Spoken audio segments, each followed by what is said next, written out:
Hello, and welcome to the Inside EV's Tesla Cast for January the 29th, 2021. This is episode number 43. Our top stories today: Tesla reports a profit, Tesla Model S and X refresh revealed, and Tesla vehicles will guess your gear. I'm Dominic Yoni, Inside EV's editor and Inside EV's forum moderator. Joining us today, we have Tom Logney, Inside EV's editor and host of the YouTube channel State of Charge with Tom Logney. We also have Martin Lee from the EV News Daily podcast, available on all your usual podcast platforms. Kyle Connor joins us from Out of Spec Studios, family of YouTube channels. He also puts together the supercalifragilisticexpialidocious videos for the Inside EV's YouTube channel. Go subscribe and tap that bell icon for notifications. And if you like the podcast, please leave us a rating and a review on Apple Podcasts, which helps others discover us and spread the word about EVs. And if you're watching us on YouTube, we'd love a thumbs up there as well, of course. And good morning to you, Jason. So welcome, gentlemen of the panel and ladies and gentlemen of the audience, and Jason. So what's charging up in the driveways this weekend, or this week? Kyle, you didn't have anything electric this week, right? They got you like a F-150 still?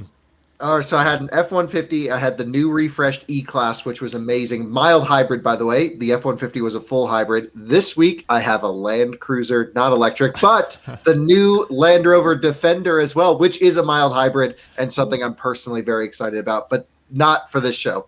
Okay, well, I mean, those are both of the vehicles to keep in mind as we go forward with other like electric vehicles coming up, like the Rivian R1S, the SUV. So that's a good benchmark. Absolutely. Right? A lot of off-roading this week, a lot of comparisons. Both of those would be good to benchmark against the Rivian R1S. Tom, I understand you have a Porsche in your driveway. First off, how many cups of coffee did you have this morning, Don?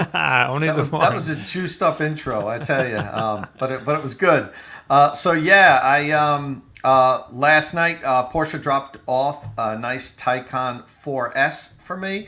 Haven't really had a chance to drive it much. I took it for a really quick spin this morning to get my, absolutely required morning fuel. And one thing I will note, like I said, I don't have a lot to say about it because I just got it. It's the 4S trim definitely feels less premium than the previous Taycans that I've driven. And in the past, I drove the Turbo S from Copenhagen, Denmark to Hamburg, Germany, and then I drove a Turbo, not the S, from Georgia to Florida. So I've driven Taycans over 1,000 miles, and I probably had the longest press driving on a Taycan until Kyle decided to take one from New York to California. But that's Kyle, he always has to be number one.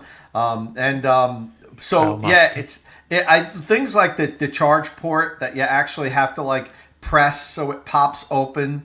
I like the automatic one. You just slide your finger under it and it automatically opens up. You can definitely tell that there's a difference in the trim levels. So I'll be getting this thing out this week. We're actually going to get a good amount of snow here this week. So I wanted to show the Model 3 in the garage above it on that last shot.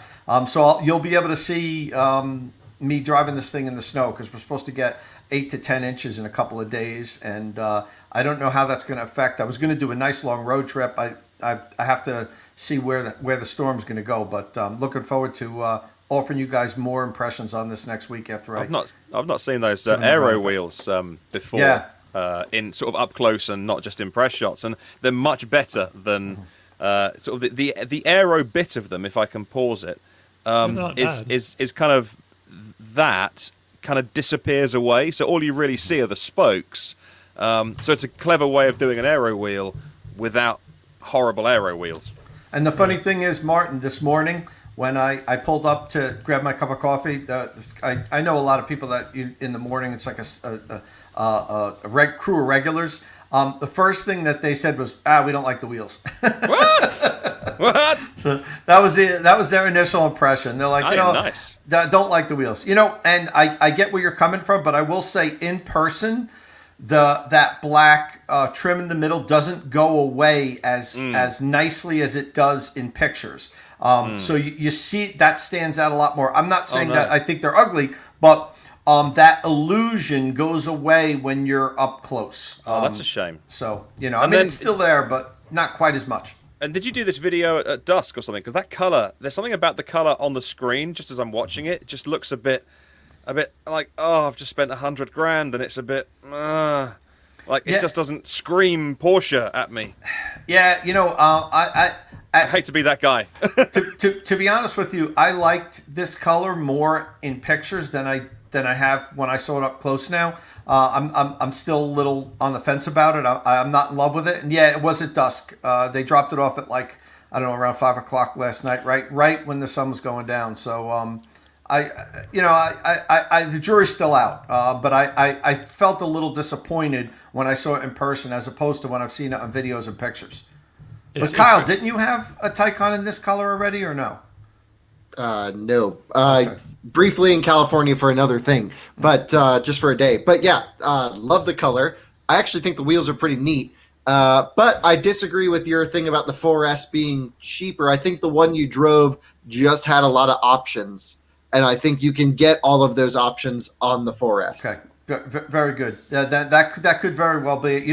The media cars, especially when they give you the top of the line, the Turbo S, they put every single possible available option in it. My first impression getting in this, there's like a Taycan emblem on the center console. It looked like cheap plastic, like I could just snap it off, and I didn't feel like I felt when I sat in the Turbo S in Europe. When I sat in it, it felt like this was just like the ultimate Porsche electric car. Like there's no difference on perfect. that stuff. Yeah.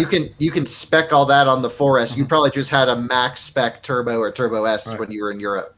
Okay, yeah, that makes sense. This doesn't have the passenger screen, which is an option. The fifth screen, so to speak, where the passenger can play with.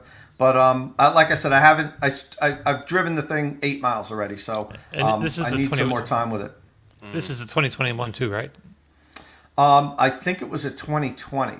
Bummer. The 2021s get plug-in charge, I know. and interestingly, you can limit the maximum charge rate to 200 kilowatt instead of 270 for battery longevity, and to increase the time at the charger so it doesn't complete while you're still having breakfast. Yeah, the one question I asked was, does it have plug-in charge when it was delivered? And the answer I got back was no, it doesn't. So it's a 20.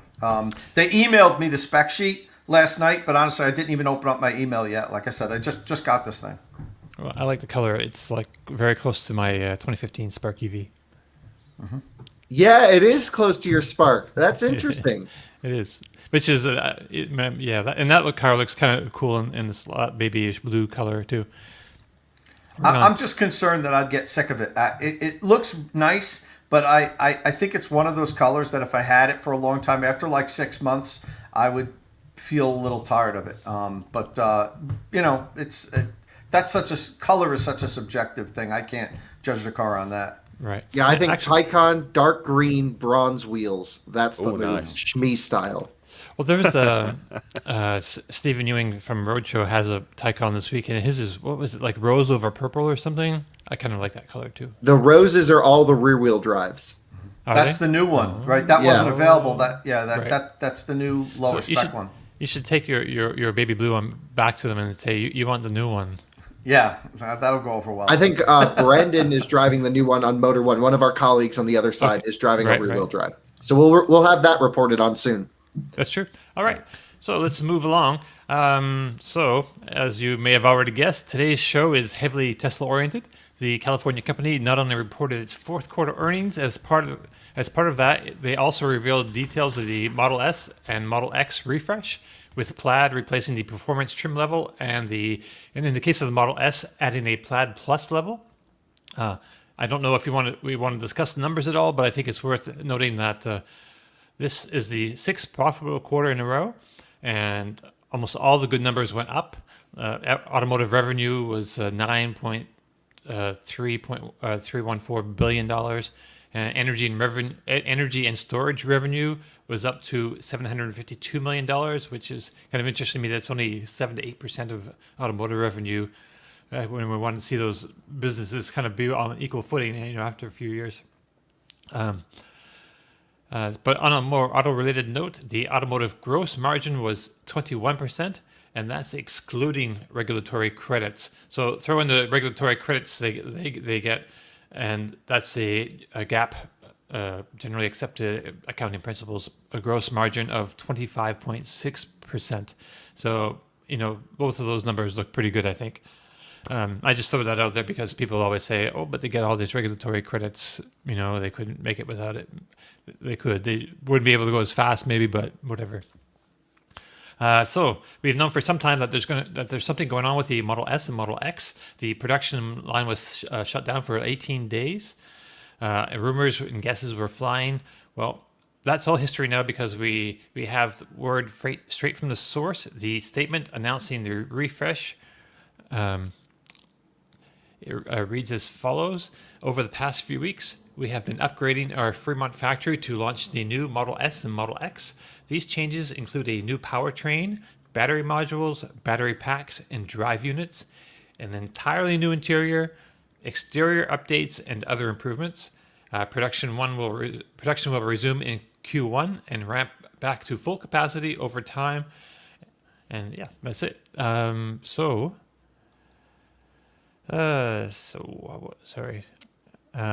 So when this went out, the Tesla website was updated, and the refreshed Model S and X and the Plaid Plus were all there. So now there's a lot to talk about, and I'm hoping we can be a little methodical, at least at first, in talking about the changes. So I wanted to start with the exterior styling. Not a whole lot going on there, Tom, right? What do you think of the small changes you see? Yeah, the front end looks like the lower section has been cleaned up a little bit. Maybe just a little bit smoother. Also, it looks like it's allowed to. It's opened up a little bit more, maybe to allow more air to come in, but for better cooling. But overall, I mean, other than the Chrome Delete is probably the biggest. The biggest change, that visual change, in my opinion, besides the front. And I think the taillights are a little bit different in the back now. But I mean, somebody driving down the road on this, that isn't a Tesla aficionado, could easily just think it was, the same model that they've been seeing for the last 6 years. So the exterior is really not where Tesla focused to make the big changes. So what do you think about this blackout trim? Kyle and I were arguing about this yesterday a little bit, and I guess I'm an old man because I don't know. I'm thinking. Well, you're an old man regardless, but you're an old man because of the trim that you like a chrome trim. No, I don't like the chrome trim. I don't. Okay. I personally, for me, I like the black, except like on the door handles, and on the little thing behind the front wheel on the front fender there. I would color key them to the car. Oh, Yes. okay. So you go red. Oh, that's door better handles than then. my understanding of your argument. I'm sorry yesterday to fight with you on the Motor One podcast. Yeah, I kind of lean towards what Dom's saying on the door handles, and I also think that is a generational thing. I think some of the younger Tesla fans might really like the blackout trim, how it stands out. And I know this. I mean, I talk to a lot of people about my cars, and I'm at a lot of local events and so forth. And I remember when I got the Model 3, I talked to a few of my friends who some of them have Model 3, some of them want to get them. And they were like 50-50 on whether they liked the blackout or not. And the funny thing was, the older people, my older friends, want the chrome. And the younger people like the blackout. But the color coding it, I think, is definitely something that I think almost everybody could agree on some of it, like the door handles. I think that they would look nice with if they were body coated. So we have the color. We have the Model X up here on the screen right now, and it's in white with a black and it doesn't really bother me at all on this version of it, but still. I do like the blackout trim though on the Model 3 and Model Y because to me I think of a sporty, like I was saying in the call yesterday. Back in the 80s, blackout trim was there's a few models that would come out and it would create a lot of excitement. It would be blackout trim like the European spec, and like the what was that? The Pontiac 6000 STE with all the headlights across the front. Yeah, that was one that had the Euro blackout trim thing going on. Anyway, yeah, but so yeah, not a whole lot of changes to the outside. Maybe that blow the front and the bumper is a little more open. Do you think for better cooling, Kyle? Sorry, my internet went out. I couldn't hear you. Right. So I'm saying there's not a whole lot of changes, just mostly like that front opening on the bottom. Yeah, exterior. Tom hit all the things. You have homogeneous rear taillights, which means you can no longer see the individual bulbs around the outside. Okay. You have the exact same headlight units, which I would say are subpar. Right. You have it missed a huge opportunity. Missed a huge opportunity to spice this car up a bit, and the X in particular needed it. But the S is still, I think, the best looking model in the lineup. But it's not setting any design trends continuously. I think a lot of new cars in the market look great. The one thing the S has always managed to do, though, is look modern throughout its entire 9 years or 8 years of production. So I think they started with a really good base. It doesn't look bad now.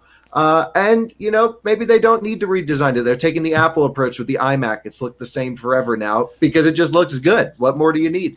I mean, it's not going to be it's not a volume vehicle anyway for them anymore. I think that the most they were going to sell like 50,000, and maybe that's down to like half of that now or something. Yeah, this is really a flagship. It was like 17 or 18,000 combined a quarter. Ignore COVID quarter because of shutdown. But it was between 15 and 20,000 most quarters recently anyway for the combined figure. We don't know the split. I would presume the S takes the lion's share, but they are. These are just cars to sit at the top of the range now, to be kind of halo cars, to show off the best engineering, which in a way is what it should do. The best engineering, the tri-motor setup should all start on their most expensive cars and then trickle down to the rest of the range. But in terms of how many they sell, I think if you're working on the production lines for these cars, you're probably not working at such a furious pace as your colleagues in the tent making the 3s and Ys. So these do sell in smaller numbers. Kyle, what were you saying about the wheels a couple of days ago when you saw this? Because you had some thoughts on that. Yeah, so the Aero Wheels don't really apply, but if you spec the $4,500 upgraded wheel option, you'll notice that they call them arachnids. They're different than the original arachnids. But if you look at the outer last, let's just say 2 inches of the wheel, right where the tire hits the wheel, you'll notice they flatten out all of those angles. And what I think they're doing, especially on like the Model 3 Sport wheel, is it's almost completely flat. And the best example of this is actually Model X 22-inch wheel.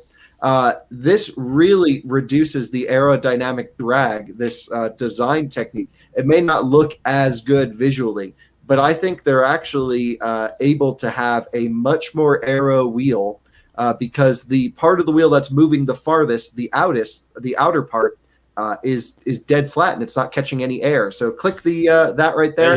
You'll see those little inserts. So in effect, it has the same aero impact as, let's just say, a 19-inch wheel instead of a 22 because you have all that flat surface. Again, I'm not a wheel aerodynamics expert, but I think this is a pretty neat trick.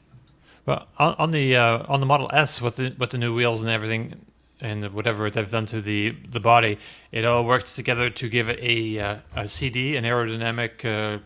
The number is coefficient of drag. Thank you, 0.208. So that makes it what previously the Lucid Air had the slipperiest body at 0.21. So this is 0.02 better. Well, than a non-production vehicle. It's better than nothing right now. So we'll see what Lucid well, this is technically it's not production either yet. Well, that's a good point. Although they said they're in production now. Actually, they're but you can't buy one right now. Right. You got to wait a couple days. Yeah. But for all intents and purposes, right. Okay, so let's move inside the vehicle then and take a look. So basically, to me, they've sort of Model 3, Model Y-defied, like the Tesla Model S and X, and so it looks very much like a Model 3 or Model X inside or Model Y inside the Model S and X now, except upscale. It's definitely like upscale. And maybe we'll leave the wheel to talk about a little bit later, but just like generally, Martin, what are your thoughts on this? Cream interior, the white interior for me. I'll give my opinion on a person who isn't in a position to buy a $100,000 car. But the cream for me, the white was always too white. Okay. And I've got a buddy that I came to see in the US, and he'd just taken delivery of his. So it was absolutely, there'd been no blue jeans on it at all, and he gave me a little ride around in his Model S. A couple of years ago, and fresh from the factory, and it was so beautiful, but I was so scared that the single mark would just bother me. And it was just, that white interior is, for me, I think that if I'm driving around, that white interior lights up the inside of the cabin.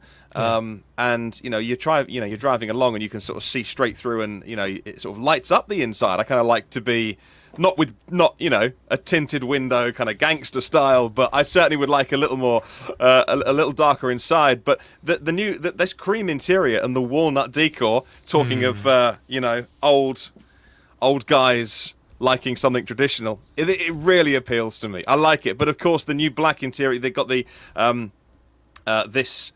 this new style black interior, I think is really nice. It is more premium. As I was arguing with somebody yesterday who were just espousing the amazing talents of Tesla's design team to do the inside, and I just pointed out, like I said, when was the last time you got in $100,000 or $140,000 car? And they couldn't remember. I was like, go and sit in some cars that cost $100,000.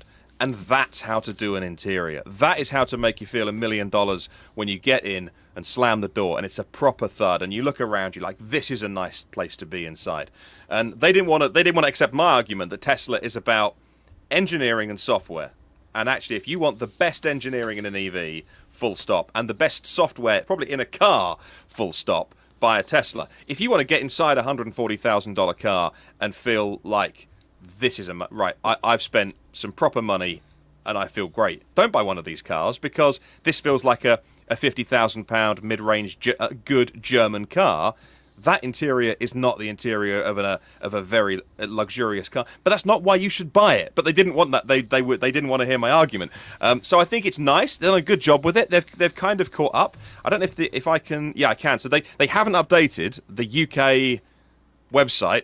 Not that I'm bitter, but I see on the US site I can now scroll through, so I can now. Yeah. I've now got some options and having a look through, and also somewhere I found I just found, because it's the old style. The UK site is the old style that you might recognise, but somewhere inside, feature details. So so you can see the new. We have these on the US site too. The new screen in the back, which is amazing, and again, I'd love to know. How the front and the rear screens join up, enough processing power to be equivalent to, whatever it is, a PlayStation 5. I read online. Right, you can play Cyberpunk on it. Elon was saying, right, which is an intense game.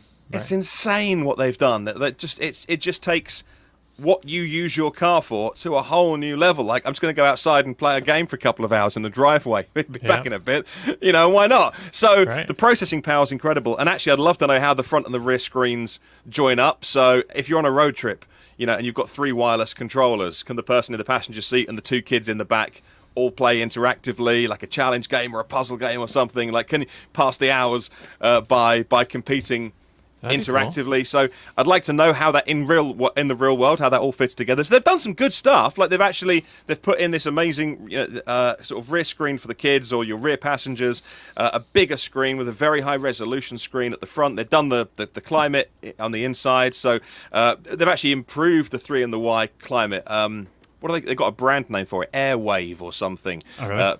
But they've actually changed that invisible venting system that powers the air off of the windscreen and then at the driver. So they've done some really clever stuff, and it's a big update on the interior. It's still not a luxury car, but I'll carry on that argument.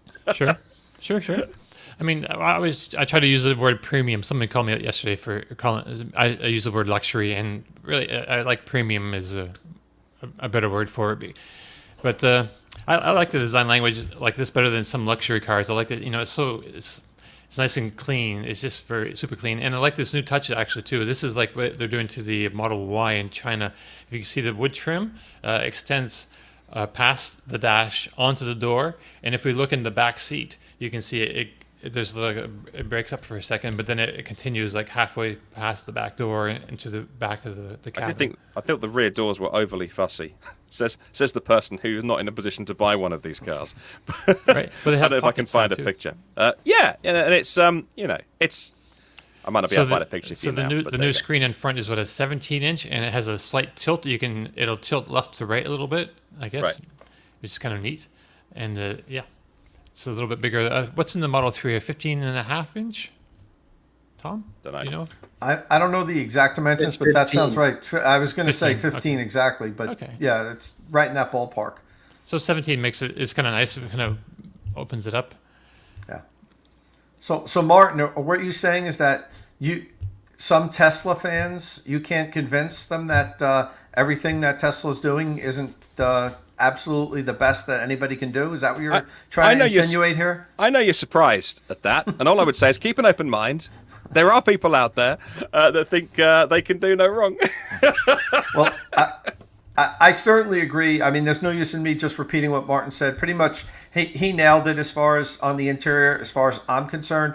One of the things that I never liked about the Model S was the interior. Even from the get-go, I thought it was just, but I understand that that's not what you bought the car for. You bought the car for the tech. You bought the car for, it was at the time back in 2012, it was revolutionary. The electric vehicles just didn't go that far on a charge, weren't that fast. So, that they nailed everything else, but the interior was definitely the afterthought. And with this refresh, as far as I'm concerned, now it's acceptable. I looked at the interior as borderline unacceptable previously. I would not be happy with a Model S. I just didn't like the way the whole interior looked.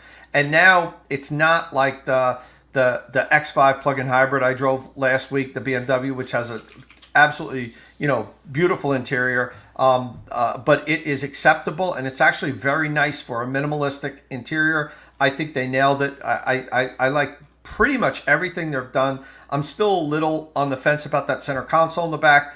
I hope that it allows you to control, and I know that I'm not the one saying this first. I think Kyle brought it up on the podcast yesterday that they did. It needs to be able to control the heating and cooling for the rear seats, because that's always been a problem where the rear passengers in the Model S can't control their HVAC. They have to ask somebody from the front, hey, can you turn on the seats? Can you turn on the heat? And that, in a car of that size, a nice, full-size premium car, the rear passengers should be able to control their own HVAC. And as far as the screen for the infotainment, if it would be cool if what Martin said, that you can have some kind of interactive gaming with the front passengers, but let's face it, most people that can drop 100,000 or 80,000, 90,000 on a car, if they have kids in the back seat, they're going to have their own tablets. They're going to play their own games that are preloaded on their own tablets. If there's multiple kids, you don't want them fighting over the one little screen. I'm it looks cool, but I until we get all the details on what this center screen can do, I don't know if it's that big of an improvement. That's my least favorite, say, improvement on this, other than the fact that if it can control the climate control, that's important to me. So, can we look at the back seat again for a second? I just want to point something out. So, I'm not sure I can find the pictures of the rear. I found them yesterday, but I don't know where they are now. If you just go to like the Model S page but don't click buy, that's where they are. Yes, if I go to that and then you scroll down on the homepage. I'm always too quick to go to order now, obviously. Right, same. And have a look at what I can't afford. So yeah, here we go. So it'll be down here. Is that right? I believe so. So I just found it kind of up a little bit more, I think. Yeah, and I'll go across. I think it's go ahead. one of the side moving screens. Yeah, there we go. So yeah, this is kind of cool. So the back seat now is more two and two. It's more executive oriented, and I think this is some of the influence from China coming in, because they like being driven. If you're an executive in China, you're not necessarily going to be driving your own car, and this makes the back seat like a nicer place, and it even has like the wireless chargers in the phone and the armrest in the back seat there, which is pretty nice. as well. I think. I don't know. What do you guys think of that? I like it. The whole interior is real. Sorry, Kyle. The interior all around, I think they nailed it. Huge upgrade. Okay. Let's not forget Tesla used to offer the executive rear seat option. That's true. Which for I believe a one model year they had the sculpted rear seats that were arguably much more luxurious than this, and no one bought them. So we'll see. This is a good compromise. The one thing that I'm not so sure about is, Martin, can you find the picture of the seats folded? Because I don't know if they fold flat with the bolsters that thick. I did. Part of the announcement was with our fold flat rear seats, you can get luggage. I know they call them fold flat, but I still think there might be a bit of an angle. Let's find that the picture of the bike. Next There's a bike gen somewhere. seats were bad. In the Model X, there you go. The Model X page with the bicycle in the back. Yeah, it looks like there's still a bit of an Yeah, angle there to me. Yeah, a little bit of an angle, but flat enough, I'd say. And the Model 3 doesn't go super, super dead flat either. I think it's kind of neat. I think there's a huge miss here. There's still no rear seat pockets, which Model 3 has, which S has never had. For the first time, so I owned a Model S for I think a year, maybe a little over a year. So I have like a lot of real world annoyances with it that they fixed here, such as door pockets. That's a big deal. Imagine getting your Starbucks every day and trying to put your wrapper somewhere in the car and not in the door pocket. That was really annoying. I hate the steering wheel. We have to talk about that. Yeah, we're going to talk about it real soon.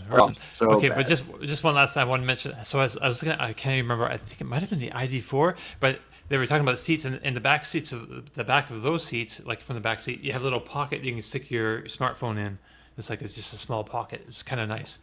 But don't you want to use your smartphone? That's a good point. I mean, why are you trying to put your smartphone away? It's like all of these new cars, right? We're so lucky. We get cars to test all the time. They have like wireless chargers in them, just to say on the spec sheet it has a wireless charger, but they're in front of cup holders and you can never get your phone out and put your drinks in the cup holder, and wireless CarPlay never connects. It's like they're just trying to add stuff to add stuff. So I don't know. I think this is a great interior from my impression is hugely needed interior. This should have come out 3 years ago. Absolutely gorgeous, I think. Is it better than the Lucid Air visually? Maybe. I think the biggest thing for me will be, as soon as I sit in this car and drive it, is it going to have the intangibles, the bank vault solidity that a modern Mercedes would have, a modern BMW, for example? I still am not totally convinced that'll be the case.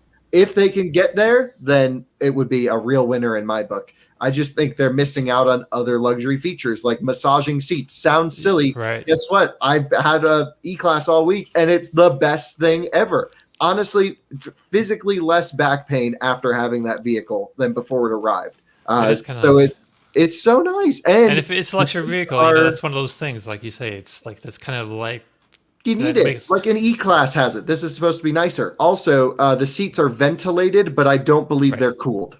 So it'll just blow warm air on you or suck warm air through like they used to do, which really was useless. So sorry for complaining. But I think they're like 70 or 80% of the way there. But we don't know yet. But my guess is maybe they haven't done the last 10 or 20% to just make it on the level that it really needs to be for someone getting out of an S-Class to get into this and go, okay, this is comparable. Right. So the other little things about the car. So you get it in, and so if you look at this shot right here, right behind on the door panel is like nice fabric now, which is kind of like the Volvo thing, It just makes it feel a little bit more premium inside. I think it's on the back door as well. Anyway, so so the elephant in the room is like, what's up with that steering wheel, man? Okay, so apparently the Model S is going to have be available in some markets, possibly, maybe with a Yoke steering wheel. That's how it was presented to us. And it's man, when I first saw it, I just immediately thought that's not real. That's not going to be an actual option. But as I poked around, and Elon was tweeting yesterday, and I guess that's the intention. But we're not even sure if it's going to make it. I don't know. But So, Tom, you've driven a car. You wrote about the wheel, and you've driven a car, the EQS, Mercedes EQS, with this style of wheel. Now, there's different ways of implementing it. So, like the car you had, it wasn't like you could get this in like an F1 car. F1 cars have Formula One cars have like this kind of a steering wheel, but in the EQS, it wasn't implemented like that same way in the EQS. Tell us about that experience. Yeah, so as you said, F1 cars have these steering yokes, not round wheels. Aircraft have steering yokes, but those vehicles don't need to make really sharp turns. Right. You know, the F1 vehicles are so tight that there's very little play in the wheel to make the amount of turns that you need to do. When I drove the Mercedes EQS Vision Concept, it had that type of a yoke, and Mercedes rented out an airfield for us to drive back and forth, up and down. And I tell you, I get to the end to make the turn and realize that you can't make the turn without like putting your here, so then letting go, grabbing the wheel. It was like I was alone on the airfield, and I felt like I was going to crash in the turn. And it just, I find it hard to believe that this is going to actually make it to production. I think it's. I guess it can, but I really find it hard to believe that they're going to implement this. It would have to have some kind of adaptive steering ratio, and now you're getting involved where you're asking people to relearn how they drive a car. And, people are bad drivers as it is. We all see that out there in vehicles that they're so used to driving their entire lives, they still can't drive. So, I'm still really leery about this, and I don't know if this is ever going to happen. Elon's a master at making people talk about what he's doing and staying, in at the top of the news, which we talked about before. I know it really looks like they're intending on doing this. It's, for crying out loud, it's on the design studio. It appears as though you can order a car now with this. But I still need to see more about this. I don't know how they're going to implement it and how it's going to be safe, and how people are going to be able to deal with it. It's a weird experience for those who haven't driven a car with a yoke like this. It's hard to describe. You get to a point in the turn where you don't know what to do, and you have to make a split-second decision. Do I let go of the bottom of the wheel and grab the top? So it can't be like that where you have to actually cross your arms. No, you can't. More than 90 degrees, I think, is about the limit, really. And like I said, then it would have to have some adaptive steering ratio, which would take getting used to, I think, for the average driver, which, you have to plan and make products for like the least capable person to be able to handle, not, experienced, auto enthusiasts. So I don't know. What do you guys think about this? I'm a little perplexed. Before everyone loses their minds, there will be the traditional steering wheel available with this car. There's a picture. It was buried in the Tesla website somewhere that someone dug out. I don't know if you have a picture of it there anywhere, Martin. Yeah, I've got it somewhere. Give me 2 secs. Sure. But also, while we're looking at, we got the yoke on it looks like a koala bear. If you look at the middle, that is like at the koala nose, and then the squirrel wheels are the eyes. I don't know. I saw a picture of that on Facebook yesterday, and it's that once you see it, you can't. And I was just looking at this, and all I could see is koala. Anyway, sorry about that, everybody. All right, so we will be able to get a full round steering wheel with both Model S and Model X. But this is still kind of interesting, and I'm still really curious. I still kind of want to try it out because it would be very driver. It'd be all about the driving experience. Your hands on the wheels. Every little movement of your hands is going to adjust where the car is going. I think it'd be great to drive a car like that, but like in a passenger car with everybody and their aunts and uncles, it's got to be very intuitive somehow. And I just don't know if it's possible if we were there without with like a variable steering rack. So once you get up 40 degrees or so, the amount that the wheels turn increases more, and then that would be also speed. The faster you go, the less action there would be. I don't know. Kyle, have you driven anything with a variable rack like that? Oh yeah, absolutely. Variable racks are really neat, but I've never driven one with a variable rack that's going to have to be aggressive enough to make this steering wheel usable. Right. A lot of new cars have variable steering ratios. I think it's a fantastic feature. I would always spec it, even if it's $1,500, $2,000, changes the driving experience. Yeah, no, not really a fan of that whole thing. My biggest thing is all safety. Not even just in general driving, but in panic emergency situations, Right. someone's going to grab a wheel. The other weird thing about this, just to segue in, because I think everyone's been talking about the wheel, is the Gear Selector. And Dominic, will you walk us through how this car goes forwards to reverse? Because this is mind-bogglingly stupid to me. I'd love to hear your thoughts. Okay. Before we touch that, I just wanted to say also the turn signals on the stocks. There are no stocks on this, right? So the turn signals are and they're both on the same side. I'm not sure what's up with that. I think it should have been one on each side, So well, it's almost better because I've driven turn signals on wheels before, and when you're 180 degrees turned, like every Ferrari is like this, for example, you always get them mixed up. And so maybe they did some study where you kind of know based off your thumb placement which one's the top and which one's the bottom. So you've driven a Ferrari with a style wheel? Oh yeah, with the they're not on one side, but they're on individual. But it was the Yoke style wheel? Not Yoke style, but the turn signals were on the wheel. Oh, I see. They don't have stocks on them because they have the shift because you said paddle 180 behind the degrees, wheel. in my mind I was picturing like the Yoke and your No, your it's just arms if you're crossed turning over. a normal wheel. No, yeah, you always get them mixed up. But Okay, I'm not a fan of controls on steering wheels because we spend a lot of time on track. We have a lot of new drivers on track, and sometimes their hand placement, they get freaked out and they start hitting a whole bunch of controls, and the wipers start going on Ferraris, and it's all a mess, I think. Gotcha. All right. So it's quite clear that Elon likes a very clean look on his interiors, and so there's no gear stocks on this. There's no windshield wipers. There's no gear selector. So how does it know? Park, forward, reverse, drive, all that. It knows where you want to go. It kind of guesses. So if, say you parked in your garage, you get in. It turns on automatically. You don't have to turn on any start stop buttons. It knows that you're in the car. And you have your foot on the brake. As you let your foot off the brake and touch the accelerator, it's going to go backwards because it knows there's a wall in front of it and it can't go forwards. So you must want to go backwards. And then you'll pull backwards and then you'll stop.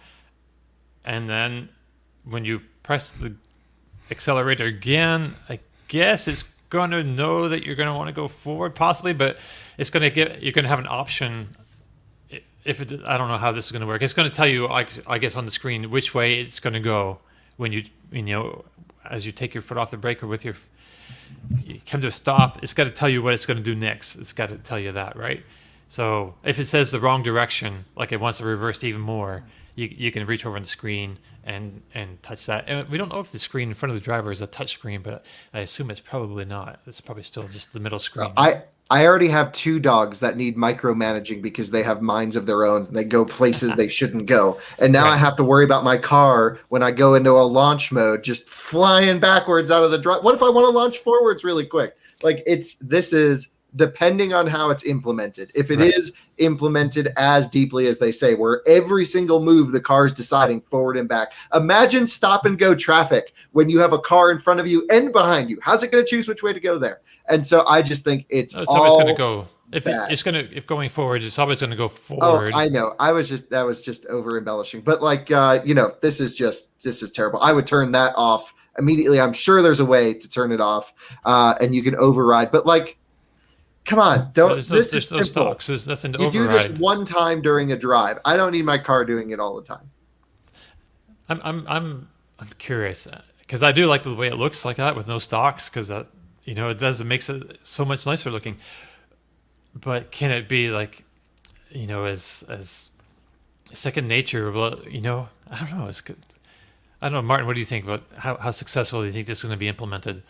I tend to use my wife as a focus group of one, which is always a dangerous thing to do. But she drives as a utility. So she learned to drive to get places. Like I learned to drive, firstly because I grew up in the middle of nowhere in the countryside. That's why to get away. But mostly because I enjoy driving.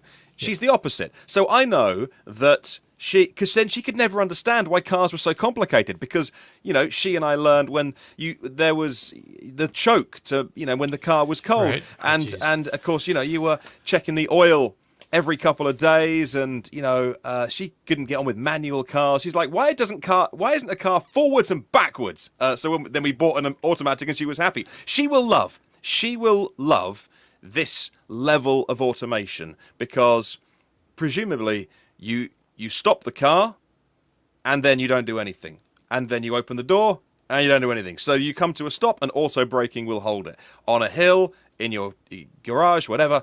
When you're finished, you open the door, you walk away, the car will turn itself off, the car will put the handbrake on. Like, she loves that level of the car just knowing what she wants to do.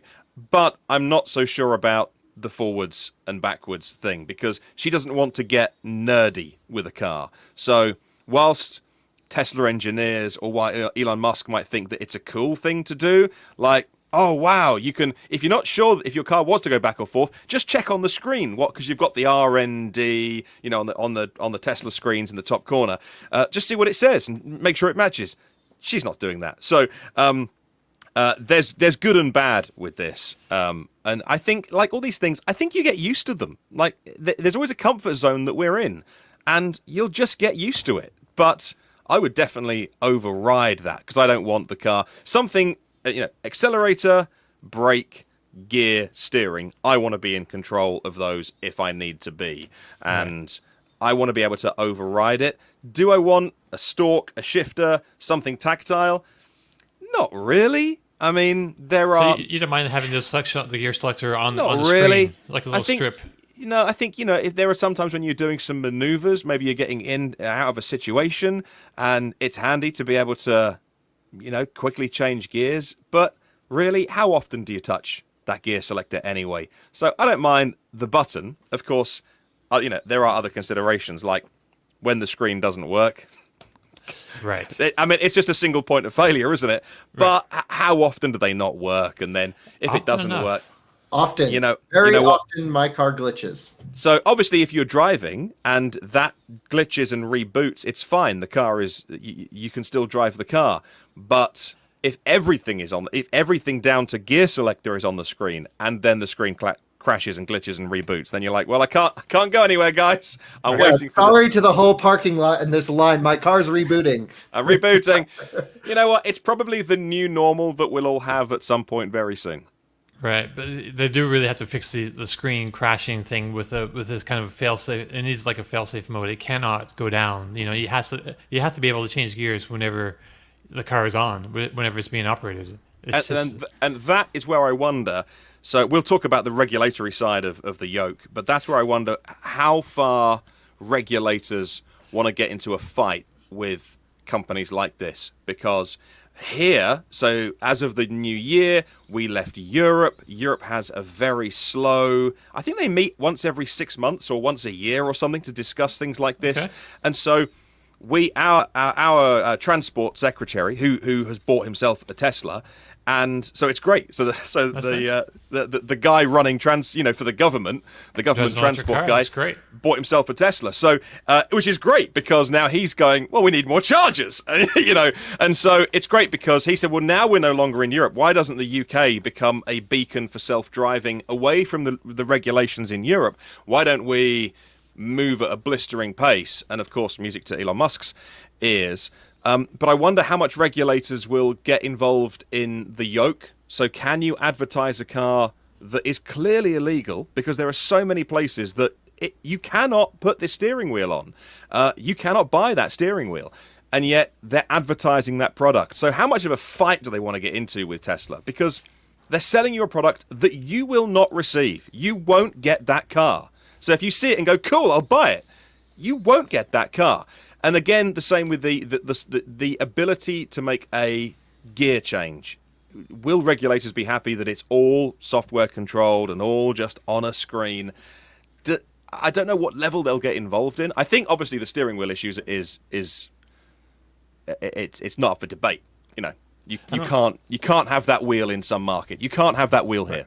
It's a risky strategy, you know. Actually, you come to think of it, because I don't know. What's the Federal Motor Vehicle code for stock? So is there a mention of you need to have so go into the steering wheel. FMVSS has definitely got a steering wheel code. Yeah, it definitely has a steering wheel code. Motor One reached out to NHTSA yesterday, the National Highway Transportation Safety Administration, I think is what that stands for, and asked about, is this legal? Is this Yoke legal? Because you look at the language. I believe you read the language yesterday, Kyle. And if you read the language in the code, it doesn't sound like it's a legal wheel. And it needed to be 13 inches in diameter around the outer edge, but this wheel may already be 13 inches in diameter around the outer edge. But it's because technically the top is still an outer edge, so it might meet code. Who knows? It's hard to say. So the big thing here is what's probably going to happen if they can't figure it out is they'll send you a circular steering wheel, and then they'll say, "Oh, okay, don't worry, because in 6 months or a year or 7, we'll send you a Yoke steering wheel that Tesla service can install for you," which they will then forget about, and we'll all have circular steering wheels. Right. Or they'll do it on an over-the-air update. You'll wake up one morning in the garage and you'll have a Yoke steering wheel. You want a Yoke steering wheel? Yeah. Chainsaw. There you go. So just to finish my NHTSA story. So NHTSA got back to Motor One yesterday and told them they don't know if it's legal or not. So even they don't know. So yeah, I guess we'll find out. They're probably, And the whole thing too, if they do let the gearless thing on the road and that results in accidents and injuries, I mean, Tesla's going to have a serious issue on their hands. So it's a risky strategy, going stockless. Oh, Brian has an interesting situation here. So Brian, I won Tesla. We've done a ton of stuff with his Model Y and Brian. 3. Awesome guy. Hey, Brian, good friend. And he has ordered a Model S Performance before the refresh update. Okay. And so now, because that vehicle is no longer in production, what's he going to get? He's heard no word, I think. He's either going to receive a existing inventory Model S Performance that he ordered, or he'll get a new one, but will he have to pay the $30,000 more for the Plaid? Right. Someone in Germany had this issue. I read it. I forget where I read it. It was either Twitter or I saw this issue. Somebody in Europe had a call from Tesla to say you can either cancel your order or you can pay more. Yeah, they used to just comp the difference. If you were in this weird ordering thing, they would just say, you know what, you guys either will get to pay as a discount. They did this when the P100D came out over the P90D, and they just gave them free P100Ds, but it was only, again, back then, maybe it was 100 cars. Right. And maybe they didn't have any inventory laying around to pull from. Sure, yeah. Who knows? But I think Tesla's going to stick it to their owners on this one. I'm playing the negative Tesla guy here, but I really think they're going to stick it to Brian. It'll be interesting to see what happens. But if they don't, that would be amazing. If they say, right, Brian, we're going to upgrade you to the equivalent at no cost, and everyone else who's in your situation, that's the right thing to do. So we'll see. Well, it absolutely is the right thing to do. Absolutely. You placed an order, and you're making your plans, you're selling your car or whatever, and now all of a sudden they're going to pull the rug out. I mean, we're just guessing here. We don't know what they're going to do, but they absolutely should. If that vehicle's not available anymore, they have to give you the next closest vehicle that's at least the trim that you ordered. At least offer that to you. You don't have to accept it. So let's keep on top of this, Kyle. Let us know what happens with Brian, because that's how many of these do you think are in process order right now with Tesla? They're not selling a lot of Model S's. Probably 1,000 or less. I would definitely think less than 1,000. Think of the snapshot in time, Kyle, between the order and the people that haven't gotten theirs and they stopped, making them. So, globally though, how many Tesla stores are there? At least every Tesla store has one on order. Yeah. Sure. Okay. Well, they should do the right thing. So yeah, I agree. Getting back to Brian's issue here, what really jumps out to me is the fact that Tesla hasn't gotten in touch with him, 2 days after the reveal of this to give him his options. Like, come on, people, customer service is Well, like that's not surprising. That's not. you know true. That's it's fine. just I want Tesla to be at the best or as top tier kind of company. And other auto companies are the same way. Maybe they might not reach out in this sort of situation, but they should, because like from a customer care perspective, that's the customer is number one. That's you have to have that in front of you for every decision. You have to have like the customer, what he wants, or she wants. Anyway, sorry. So one thing we haven't talked about yet either is the drivetrain. So like this is so okay. Anything left with the tier that you all want to talk about? Looks nice. Waiting to see how it feels. Yeah, same. Yeah, I really want to try either wheel, because once you are behind the wheel and you mash that accelerator to the floor, say you're in the Plaid Plus, the experience is going to be freaking crazy, man. 1.99 seconds, Ludicrously right? Beyond ludicrous. beyond ludicrous. Right. So yeah, under 2 seconds, 0 to 60. That's with the 1 foot rollout. So it might not be quite like that, but that's like a gut punch. If you've ever accelerated in a Tesla Model S Performance now, it's like, I don't know, 2 gut punches. I don't know. It's gonna be like painful, that kind of acceleration. So I don't know. We got the numbers here we're looking at, and the range for the. Okay, this is interesting to me. What's going on with the batteries and these cars? Well, this is the mistake I made, I think, on Twitter. As the news was coming in, and we found out that this model has got 520 miles plus of range, right. and so I tweeted out that you get for 17% more money from one to the next, you get 35% more range, and that's the difference. And I said, going from current 2170 technology to the new 4680 structural battery packs, and then happily closed down my Twitter and was sitting there in a quiet moment thinking, no, it's 18650. Like, these cells, Panasonic have been making, and the chemistry's changed and improved over the years, but this is the existing technology. They still to the Plaid version. So that one, that's the technology. That's not even 2170. So I made a huge mistake there, and nobody called me out on it. So I'll just admit it now and style it out. So that's amazing that this technology they've been developing all these years is able to deliver like that level of performance in the cars being delivered next month. Well, these aren't the same. I mean, they're the same form factor. It's the form factor, but it's different inside. They've made so many energy and density improvements over the years, right. But it's a much better cell than it used to be, for sure. But in the same way of building a car that they have for however many years, it's achieving this level of performance. It's absolutely incredible. But the difference is, once they start making a structural battery pack, larger cells, it's just it's night and day. 35% more, 34% more range. But those the new cells won't be going into this model S and X. Maybe the next gen S and X if they redo it from the ground up. But won't it be Plaid Plus? I don't think so. I think what they're going to do is they're going to make 125 kilowatt hour pack for that extra. What is it? About 108 miles, I believe, extra. 108 miles. Is that 20 kilowatt hours? It sounds 25 kilowatt hours sound reasonable for that. So I think the energy density of the cells has improved so much that they've redone the modules inside. So I think they're more Model 3, Model Y like, in long strips. So there's only 3 or 4 modules, and the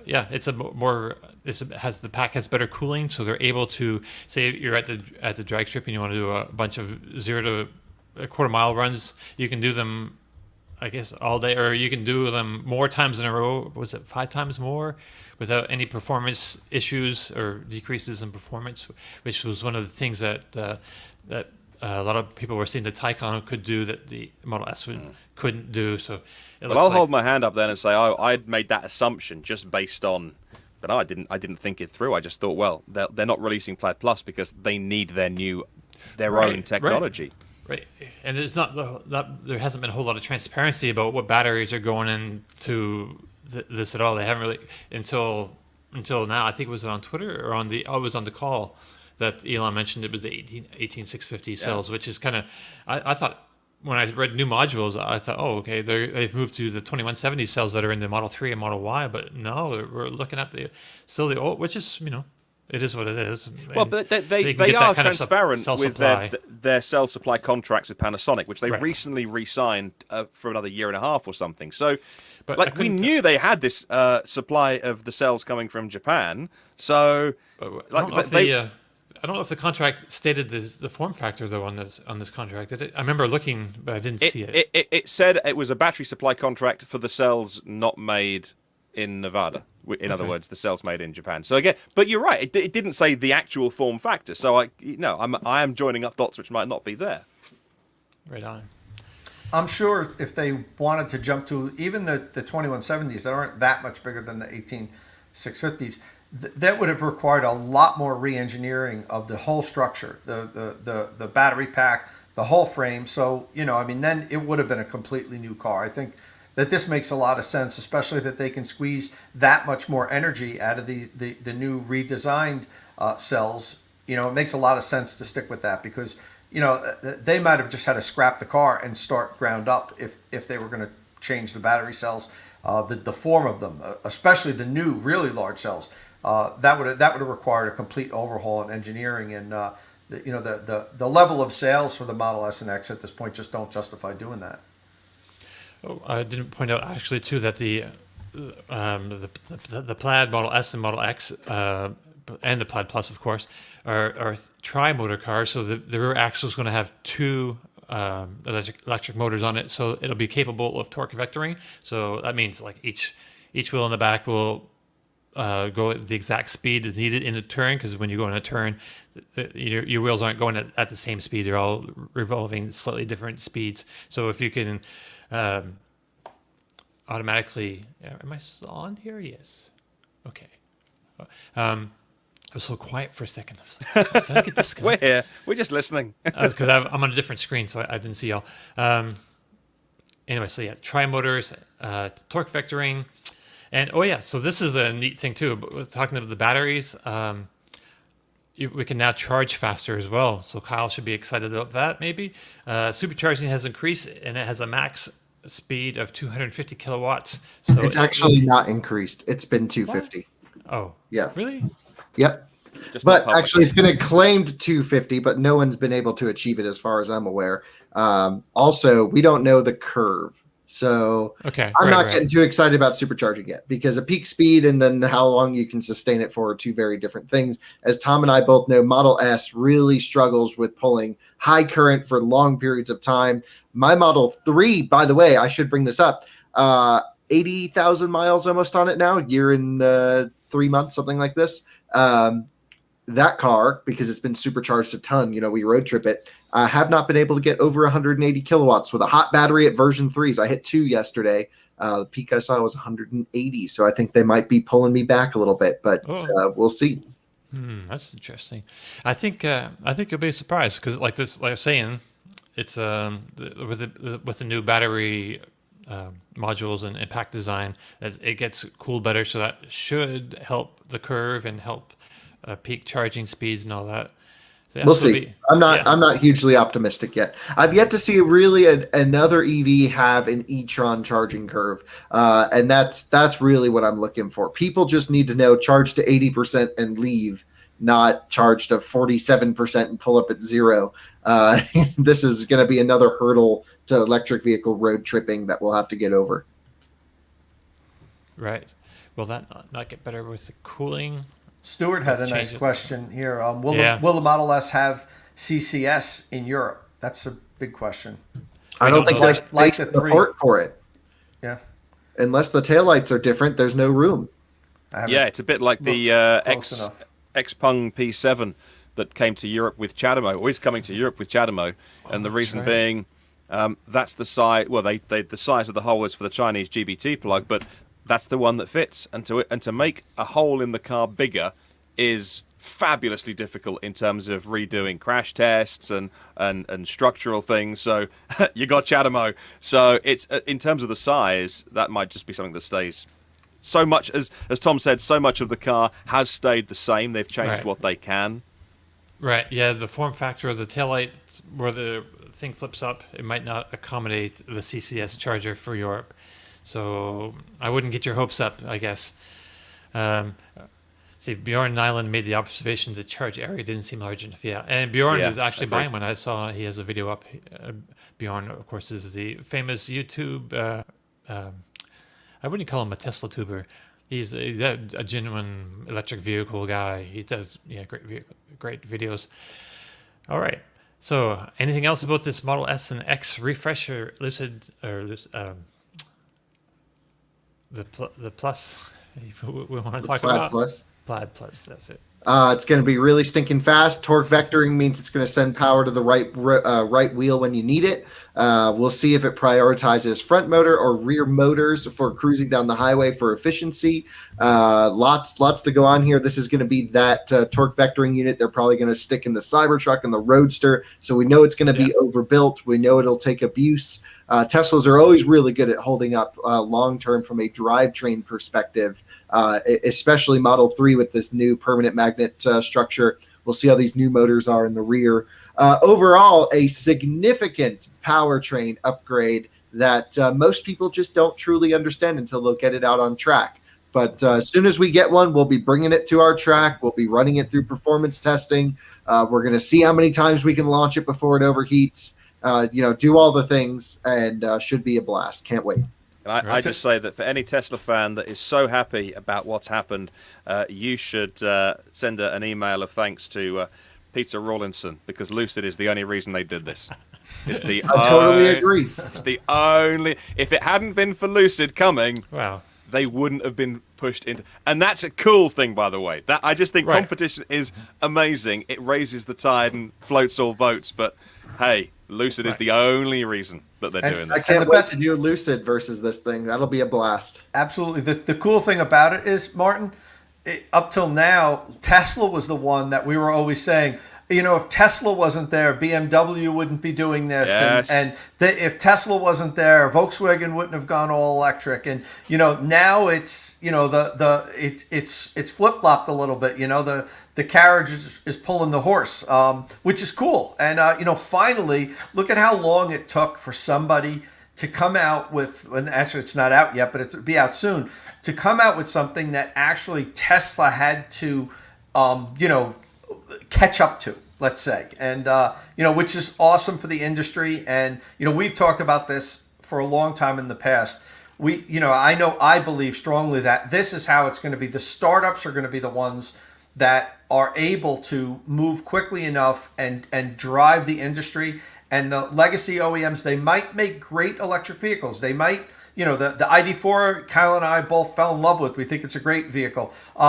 But it's not like setting new benchmarks. It's not an aspirational vehicle that, the other manufacturers are going to say, oh, shit, how do we compete with this? The startups are going to be the ones that do that. But we do think the legacy manufacturers, some of them at least, maybe not all of them, are going to get on board and build really good electric cars for the masses. But it's the new companies, the ones that are lean, mean, that are lighter on their feet. They're going to be able to come out with something in 2 or 3 years that people just say, wow. And I think that's where Lucid's at, and I'm with Kyle. I can't wait to drive that thing. Swinging back to the Model S, my biggest takeaway, although as Kyle said, is the drivetrain has massive improvements. It's all about the interior for me. The car's finally now has an environment on the inside that I would like to sit in and enjoy my drive. Never liked the initial interior. I think this looks great. Tesla nailed it. It's minimalistic. It's Tesla-ish, but it also makes you feel like you're in a substantial car. So that's my big takeaway on the new refresh. Good job on the interior. Yeah, can't wait to sit in it. Looks like a nice place, for sure. All right. So we should probably mention, is there time looking at? Yeah, we should probably mention a couple other things that besides Tesla are in the news this week. So Xpeng launched a massive over-the-air update for the P7. It added like 40 new functions at once. And it's also adding surrounding reality displays to its in-vehicle navigation system. Tom, do you have any quick one-liner about this? Yeah, so Xpeng has been doing kind of like Tesla. They do the over-the-air updates and frequent ones. It's not like, oh yeah, we do over-the-air updates and then you don't hear from the company. Right. One thing that's cool about Teslas is, every month or so, it seems like I get an over-the-air update. Xpeng does that also. They've had 7 or 8 updates in the last year, I think, for their vehicles, and now they just released a massive one that had like 40 improvements. They added all things, a lot of functions for their navigation guided pilot. That's their new kind of like their version of autopilot. It's just being released now. It does. It takes you from point A to point B. You can set a navigation in your car, and it'll take you the whole way, provided you're on kind of main or secondary roads. It won't go to some of the really small tertiary side streets yet, but they're getting there. And then also the surround sound. I'm sorry. Reality. The visual appearance. It's kind of and this is for navigate on autopilot. The surrounding reality. They have a display screen that really shows you your entire environment around you, and the lanes, even buildings on the side of the road. And it looks really cool. I saw a really short video on it. I mean, it really, it looks like, artificial intelligence. It looks like you're driving down the road, it definitely has its advantages where you can see the screen and it shows you everything around you. Now, of course, you can look through the windshield and see that too. Right. But you see that the car recognizes all these tiny little things that you're not, you wouldn't almost think that it gets, but it does. So Xpeng, watch them closely. They're with their autonomous driving. They're aiming to be the leader in China on this, and I think they've gotten off to a good start. And they're coming to Europe too, right? Yeah, they're coming to Europe now. I don't know if they're going to have the navigation guided pilot in Europe just yet, because it's really optimized for China right now, and they're trying to really be the best driving system in China. It's one of the things that when I talk to Xpeng people and also NIO people about is that they're focusing on being the best in China, and they optimize their systems for Chinese road conditions. And Tesla really doesn't. Tesla, is optimized for U.S. and Europe, while the systems, they want to have their full self-driving in China. They really aren't focusing on that yet, like Xpeng and NIO is, and those companies believe, at least for the Chinese market, that they can do better than the rest of the competition, the ones that aren't living in China. So that's why they're focusing on really nailing the Chinese self-driving systems. Elon did mention full self-driving in China on the financial call with analysts on Wednesday night, and I believe he's saying he seemed pretty bullish about the authorities allowing them to move ahead quicker than they have been. So yeah, that should be Xpeng. It'll be an interesting competition to see how that works out, because there are also some competing technology claims. And a former Tesla employee has been accused of taking information and giving it to Xpeng, which Xpeng denies. And anyway, there's a whole thing going on with that. But anyway, in other news, GM plans to stop selling gas cars by 2035, or at least light duty vehicles. That includes pickup trucks, so this is kind of a big deal. And I think by 2040 they want to have a net zero carbon footprint for everything, for like their manufacturing and their vehicle output. So that's pretty good. I kind of think the market might get to there before 2035. So it's good to see them make the target a little higher, more difficult. But I think the market might be still a little ahead of them there. So it shouldn't be too difficult. I don't know. You all can disagree with me with that if you like. But okay, let's move on. So one last thing, I guess, Arcimoto, and this is more for me because I think this is cool. Arcimoto is set to acquire Tilting Motor Works.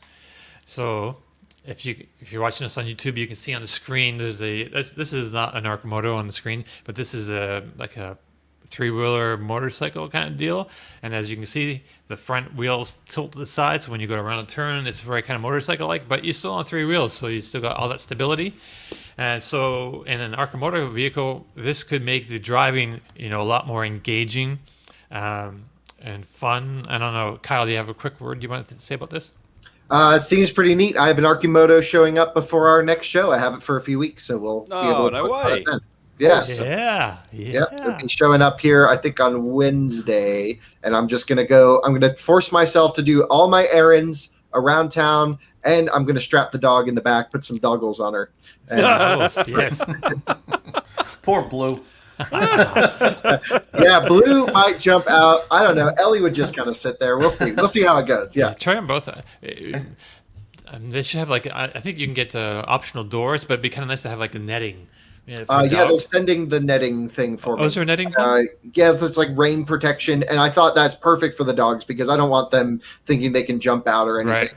Right. And because they're also going to be behind me. Right. They're pretty good. If you're like stay, and we have seatbelts for them, and we'll make it as safe as possible. But we need to do it for the TikTok, right? So got to get it for the video. That's right. You have a TikTok channel? We just started one. I just started in Outspec Studios. And we already have over 5,000 followers and well over millions of views, like 2 or 3 million views. I don't even know why we're doing YouTube anymore. Are you dancing on any of these? No. It's all car stuff. All car stuff. No dancing. Sorry, but there's such a limited competition base with car reviews that we're able to really capture a larger audience than on YouTube, where there's more competition. Right. Inside EVs needs to get on TikTok, I guess. Well, don't give them any ideas, Dom. They're gonna have because Tom's gonna be put in charge of that, and so we'll have Tom dancing with his Taycan. Oh, no. You don't want to see me dance. I am not a dancer. Good Lord. All right. Dom, before we cut out, I just want to swing back really briefly to the topic about GM phasing out all their gas cars by 2035, and how you mentioned that you think it's going to happen before that, and it kind of seems far off, and it kind of does seem far off. It's 14 years away. 14 years now. Yeah. Think about it. When did the first kind of modern electric car that still is in production, or not in production, still available to drive? I'm not talking about EV1 back in the 90s. But in this latest phase of electric cars, you got to look back to, say, the 2008 model, the Tesla Roadster, right? I mean, that's kind of or the iMeave. What about the iMeave? Yeah, exactly. Yeah. And that was what, 2007? The iMeave, when did iMeave was like 06, 07, something like this. Yeah. So true pioneer. Think about the fact that was maybe 09. It was right around the Roadster. I know that. So you think about, if we go to the Roadster, which was 2008, that's 13 years ago. Okay, so we're only 13 years into this latest electric vehicle evolution. Sure. Okay, so 14 years from now, that's going to go pretty quickly. It's gone pretty fast since the Roadster came out, right? And think about, and then that's the end of ICE. So I don't see that. I don't see that. What you're saying is you thought, unless I misunderstood you, thought it's going to happen quicker than 2035. Yes. Yeah, I think we're going to have the majority of our vehicles by the end of this decade. I think the majority of the vehicles are going to have a plug, but I don't think ICE will be gone by 2035 yet. But I think it'll be reduced to such a small percentage, in my opinion, that it will be negligible at that point. But also for a small percentage.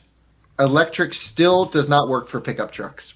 I maintain that. It doesn't work for a use case of a pickup truck with towing. Now that I've moved to Colorado, I keep finding myself in situations where electric does not work here in many places. Exploring deep into the mountains, you can't get 150, 350 kilowatt chargers on top of a mountain in the middle of nowhere. There's no electricity out there.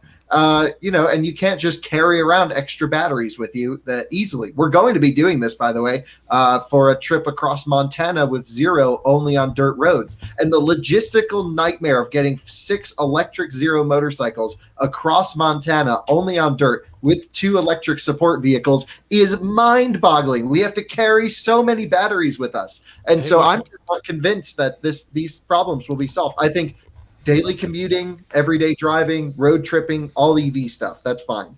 But these off use cases, I'm not convinced yet. Okay. And definitely public transportation, Kyle, buses,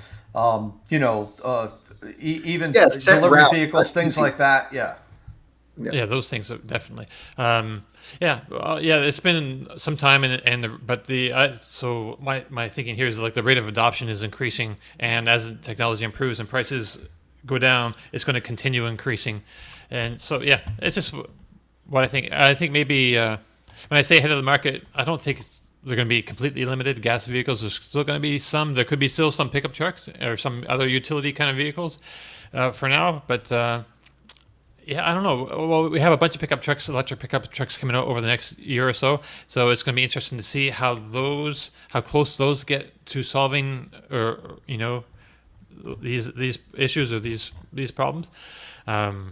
And then we'll see what kind of solutions evolve over the next few years. But that's we're deep into over our time, so we should probably call it a show. And so that brings us to the end of our show. And thank you all for joining us. If you have any comments about any of the topics on today's show, you can comment on the Inside EVs podcast post, the YouTube comment section, or on the Inside EVs forum podcast thread. Don't forget you can find and follow our panelists on Twitter. Tom Malogney is at Tomolog, Martin Lee is at EV News Daily, and Kyle Connor is at Out of Spec. I'm at Dominic_Y. Click subscribe and tap that bell icon for notifications, and we'll see you all again next week. Ciao.